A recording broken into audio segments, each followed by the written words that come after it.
Are you looking for something to make sure that you can win your next Trivial Pursuit night? Or are you trying to make sure that you know some terms so that you can fit in with some really nerdy photographers? Boy, have I got a video for you. We're going to be talking about T-stops today and how much they can actually matter and show you examples of how much they can affect the results you get. Let's get into it.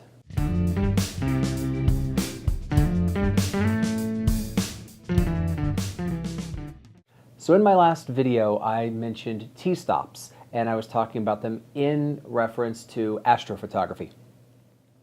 T-stops are an actual measurement of the transmission of light from the lens that hits your sensor, as opposed to an f-stop, which is a calculation off of the size of the opening of your aperture. And the two can vary.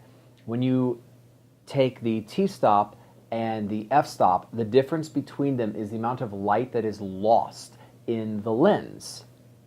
And this matters in particular in two particular situations. The first is going to be astrophotography, where you're trying to gather as much light as you possibly can. The second is in video, where you have very little latitude in editing and post, and you need to make sure that your footage has the exact exposure that you expect, especially if you shoot with different cameras with different lenses and need to mix all of those components in post-production. Well, we're not talking about video today, but this conversation will, of course, reflect video. We're going to be talking about still photography, and the examples I'm going to show you are astrophotography. So here's what we're going to be taking a look at in this video. I mentioned that in my last video that I did a Milky Way Galaxy astrophotography workshop, and I had different shooters with different cameras, and even though we were all giving out what exposures we were working with, we produced different results. And this is because different lenses will have different T-stop values, and that means that they're transmitting different amount of lights onto the sensor, which is effectively a different exposure. Now, the other difference would, of course, be the light sensitivity of the camera, but I have some examples where we take that out of the equation. One of my students was shooting with the exact same camera that I was, which is the Sony a7R Mark III. And examples I'm going to show you in a second here, we're going to look at how much light difference there was between two lenses. The first is what I was shooting with. That is Sony's 16-35 2.8 G Master. And the second is Sony's 12-24 f4. Now, of course, this is not a Sony conversation. T-stops are something we need to think about with any given lens. It's just those are the lenses that we were working with here. In the last video, I gave an analogy of driving a route to see how long it would take as opposed to plugging it into Google Maps.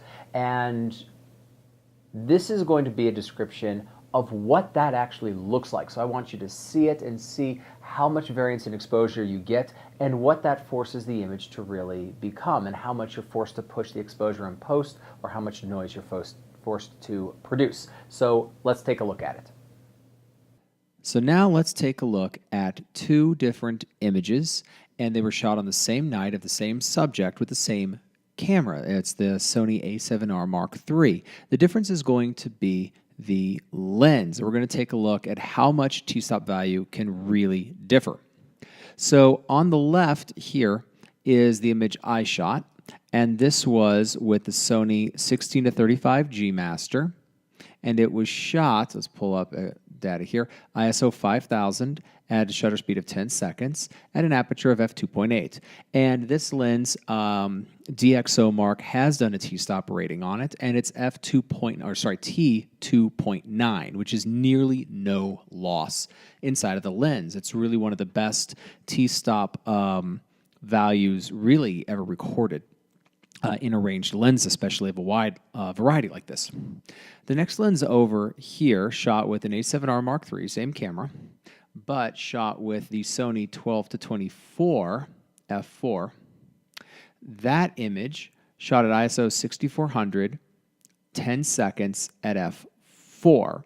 Now, I scoured the internet, and I have not been able to find anybody, as of this recording, who has done an actual T-stop measurement of this lens. So I do not have a number on this. My estimation is that it's something in the neighborhood of a T 4.7, 4.8. But I could be wrong about that. I'll show you my data on it when we do analysis. Now you'll notice the exposure is a little bit different.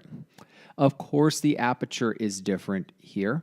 We have an aperture of f4 with this particular image and an aperture of f2.8 with this particular image. And of course, the ISO is different. This is ISO 5000.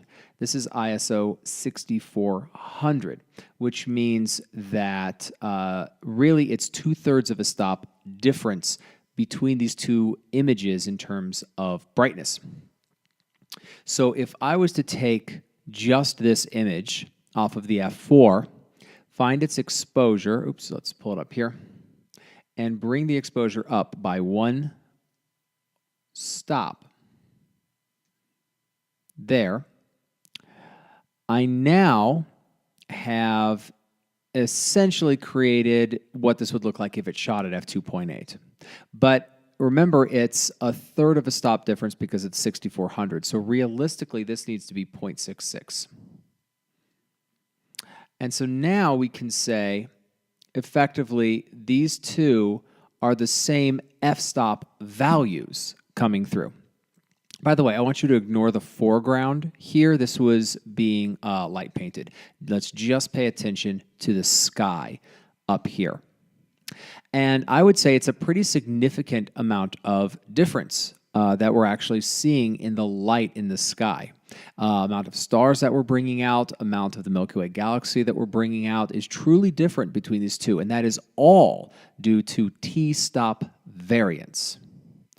So that's pretty noticeable, I would say, between those two. And it's entirely due to T-stop variance. Now, I'm not saying that these two, this is the final edit I would do of either one of these. In fact, it's not. With my particular image here, I really liked to bring this guy up by at least a little bit there and bump a little bit of contrast and maybe add a vignette and, do several things.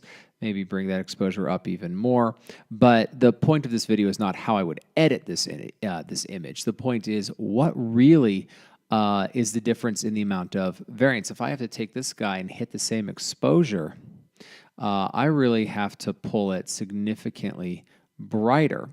And when we printed these images, we found that it ended up producing significantly more noise to do this with this particular image. And if we jump into it here at 100%, we're producing a pretty significant amount of noise, and we are producing some, but not as much, off of this image where I didn't have to push the exposure as much. So let's let that actually buffer in. So that really should give you an idea of what happens with T-stop. Ooh, this is down to 200%. That's why. Let's pull that to there. So this is really an understanding of what happens with T-stop variance. This is an understanding of really what's happening when we have lenses that transmit different amounts of light and how it can really affect your photography and videography. Thank you so much for watching. I hope that you enjoyed it. I hope that you learned something. Give us a like, give us a subscribe. Is there something that you want me to analyze regarding lenses? I'd love to do so. I'm going to be doing some lens testing this week and should have a lens review coming up for you soon. Until then, have a wonderful day and take care. Bye.